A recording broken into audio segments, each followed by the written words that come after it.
Hello guys, welcome to Maths for Tech. This is CSIR NET question, June 2015. Code B 102 question है. Question is from ODE. Question is, let P be a continuous function on R. W is the Wronskian of two linearly independent solution y1, y2 of equation d square y by dx square plus 1 plus x square dy by dx plus px y is equals to 0, x belongs to R और given है W1 is A, W2 is B, W3 is C. हमें बताने इनमें से कौन सा option true होगा. Options है W1 is negative, W2 is positive. Next है W1 is less than, W2 is less than W3. यहाँ पे W1 में इसलिए बोल रही हूँ क्योंकि इसकी वैल्यू A है, इसकी वैल्यू B है और इसकी वैल्यू C है, इसलिए मैं इनको W1 बोल रही हूँ. यहाँ से क्या आ गया, A is less than equal, A is less than B less than C और A greater than B greater than C. Third option है A over mode A, B over modulus B, C over modulus C, ये तीनों equal है. Next है 0 less than A less than B और and B greater than C greater than 0. हमें check करना है इनमें से कौन सा ऑप्शन ट्रू होगा. आइए देखते हैं. देखिए, जब भी कोई हमारे पास इक्वेशन होती है इस टाइप की सेकंड ऑर्डर की, तो हम Wronskian उसको फाइंड आउट कर सकते हैं. यहाँ पे जो P1x है ये कंटिन्यूस है और नॉन जीरो है. तो देखिए क्या आ जाएगा, Wx is equals to W naught e to the power minus P1x dx. ये वाला जो P1 है ये इंटीग्रेशन में आ जाता है e to the power with negative sign, और ये जो W0 है कॉन्स्टेंट है, यानी Wronskian at some constant point, यानी Wronskian एट 0, ये है W नोट. अब देखिए हमें गिवन इक्वेशन क्या है, ये थी कि जब हमें इस टाइप की इक्वेशन गिवन हो तो ऐसे निकाल सकते हैं. तो हमें गिवन क्या है, हमें ये गिवन है. यहाँ पे जो P1x है ये है 1 प्लस एक्स स्क्वायर, तो हम सिमिलरली कैलकुलेट कर सकते हैं ऐसे. तो हमारे पास क्या आ जाएगा, Wx is equals to W naught e to the power minus Px, ये Px है, dx. तो इसको इंटीग्रेट करके हमारे पास आ जाएगा Wx is equals to minus W naught into e to the power minus x in plus x cube by 3. ये आ गया. अब मैं कैलकुलेट कर लेती हूँ W1, W2 और W3, क्योंकि हमें फिर उसी से रिलेटेड वर्क करना है.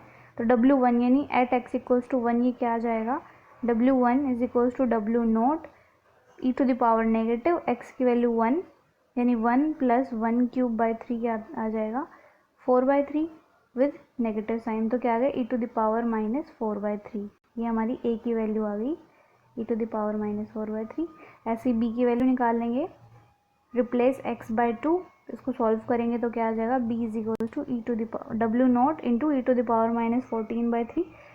सिमिलरली C क्या आ जाएगा, W3, यानी x में जब हम x की वैल्यू 3 रखेंगे W में, तो हमारे पास आ जाएगा W naught into e to the power minus 12. देखिए हमारे पास ये 3 वैल्यूज़ आ रही हैं, A की, B की और C की. अब हमें W नोट क्या है ये तो हमें पता नहीं है, हम W नोट के अकॉर्डिंग केसेस बना लेंगे, एक बार इसको पॉजिटिव एक बार इसको नेगेटिव. उससे पहले हम देख लेते हैं ये वाली वैल्यूज़ इनमें से कौन सी बड़ी है और कौन सी छोटी है. तो देखिए यहाँ से हमारे पास आ जाएगा, ये जो ई टू द पावर माइनस 4/3 सबसे बड़ी वैल्यू होती है, और ई टू द पावर माइनस 14/3 उससे छोटी, और ई टू द पावर माइनस 12 सबसे छोटी होती है. एक्चुअल में Ex जो होता है वो इंक्रीजिंग फंक्शन होता है, इंक्रीजिंग होता है जब x की वैल्यू बढ़ेगी तो ये बढ़ेगा. लेकिन यहाँ पे क्या हो रहा है, विद नेगेटिव साइन है, यानी x की वैल्यू जब घटेगी तो उसकी वैल्यू और भी ज़्यादा डिक्रीज़ होगी. तो यहाँ पे जो -12 है वो सबसे ज़्यादा छोटा है, -14/3, -12 और -4/3 में ये वाला सबसे छोटा है, इसलिए जो इसकी वैल्यू होगी वो सबसे कम होगी. इसकी वैल्यू इससे थोड़ी सी बड़ी है लेकिन इससे छोटी है, इसलिए इसकी वैल्यू बीच में रहेगी. और इसकी वैल्यू जो है वो नेगेटिव सबसे कम है इन तीनों में, तो ये सबसे बड़ी रहेगी इनमें से. यहाँ से आ रहेगी ऐसे. आप चाहे तो कैलकुलेटर यूज़ करके इवेल्युएट कर सकते हैं इनकी वैल्यूज़, आपको पता चल जाएगा. अब देखिए हमारे पास आ गया ये.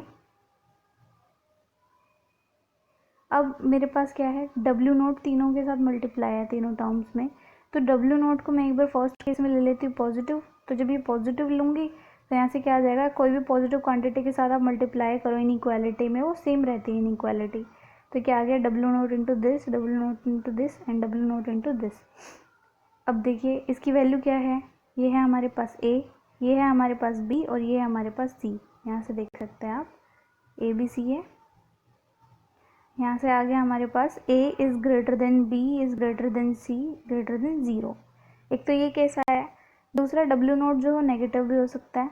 तो यहाँ से क्या आ जाएगा, जब कोई नेगेटिव क्वांटिटी हम मल्टीप्लाई करेंगे इसके साथ इन तीनों में, तो ये इक्वालिटी चेंज हो जाएगी, साइन चेंज हो जाएगा। तो ये आ जाएगा यहाँ से सी सबसे बड़ा हो जाएगा, फिर बी और फिर ए, और ये तीनों जो है वो 0 से बड़े।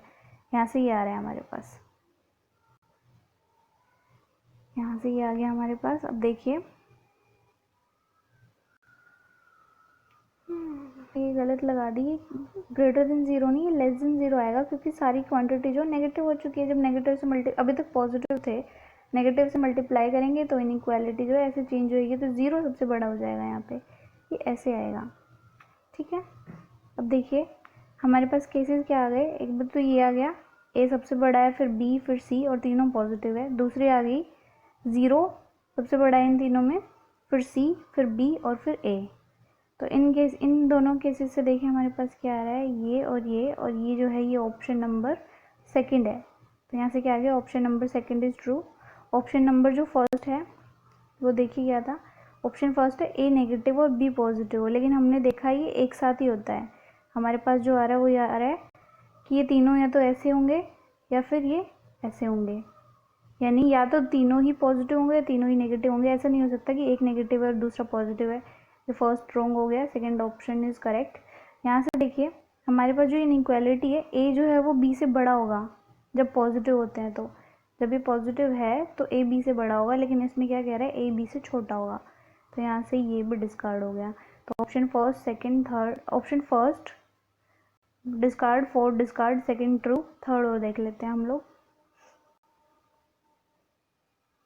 थर्ड में देखिए हमारे पास क्या आ जाएगा, ये जो है यहाँ पे थोड़ी सी मिस्टेक हो गई है, आप इसको ठीक कर लेना।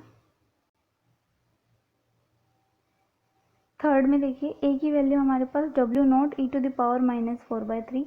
तो यहाँ से क्या आ जाएगा, जब मैं इसका मैग्नीट्यूड कैलकुलेट करूँगी, दोनों तरफ मोड लगाऊंगी, तो ये क्या आ जाएगा, modulus A is equals to modulus W naught modulus e to the power -4/3। ये क्वांटिटी तो हमेशा पॉजिटिव होती है, इसमें मॉडुलस का कोई इफेक्ट नहीं होगा। ये अगर नेगेटिव होगा डब्ल्यू नॉट, तो यहाँ से पॉजिटिव हो रहा है, तो यहाँ से क्या आ जाएगा, मोड ए ये आ गया और ए की वैल्यू ये आ गई।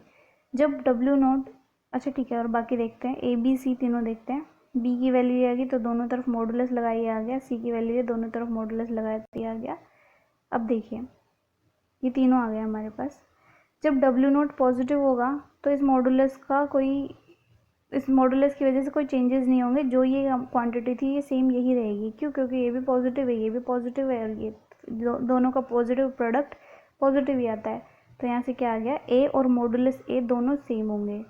सिमिलरली बी और मॉडुलस बी सेम होंगे, और सिमिलरली सी और मॉडुलस सी सेम होंगे। तो यहाँ से क्या आ गया, ये आ गया, A is equals to mod A, B is equals to mod B, C is equals to mod C. और जब डिवाइड करेंगे हम ए को मोड ए से, बी को मोड बी से, सी को मोड सी से, तो 1 आएगा, क्योंकि दोनों सेम है, न्यूमरेटर डिनोमिनेटर तीनों इक्वेशन में। ये 3 इक्वेशन आ गई। यहाँ से तीनों में क्या आ रहा है, तीनों की वैल्यू 1 आ रही है, तो 1 के इक्वल आ गया। और देखिए डब्ल्यू नोट जब नेगेटिव होगा तो क्या आ जाएगा, ए हमारा नेगेटिव, बी नेगेटिव, सी नेगेटिव, क्योंकि ये तो पॉजिटिव है, सिर्फ एक ही टर्म में जो नेगेटिव है तो नेगेटिव साइन रहेगा। तो ये नेगेटिव आ रहे हैं, लेकिन जब मॉडुलस लगा रहे थे ये पॉजिटिव आ रहे हैं। बाकी क्वांटिटी इक्वल रहेगी, सिर्फ नेगेटिव साइन लग जाएगा ए बी सी में। मॉडुलस ए, मॉडुलस बी, मॉडुलस सी जो पॉजिटिव रहेंगे, ये नेगेटिव रहेंगे। तो जब डिवाइड करते हैं तो क्या आ जाएगा, -1 आ जाएगा। यहाँ से क्या -1। तो यहाँ से हमें क्या पता चल रहा है, ये क्वांटिटी इक्वल ही रहती है, चाहे डब्ल्यू रोन्सकिन जो है डब्ल्यू नॉट, वो चाहे पॉजिटिव या नेगेटिव हो, इनकी क्वांटिटी सेम रहती है। ऑप्शन थर्ड भी यही कह रहे हैं कि विदाउट एनी कंडीशन ये तीनों जो है ए बी सी इक्वल रहते हैं। यहाँ से आ गया ऑप्शन सेकंड और थर्ड ट्रू है, फर्स्ट और फोर्थ डिस्कार्ड हो गए। दोस्तों अगर आपको वीडियो पसंद आई हो तो प्लीज़ सब्सक्राइब करें, लाइक करें, कोई डाउट है तो आप कमेंट करें। Thank you.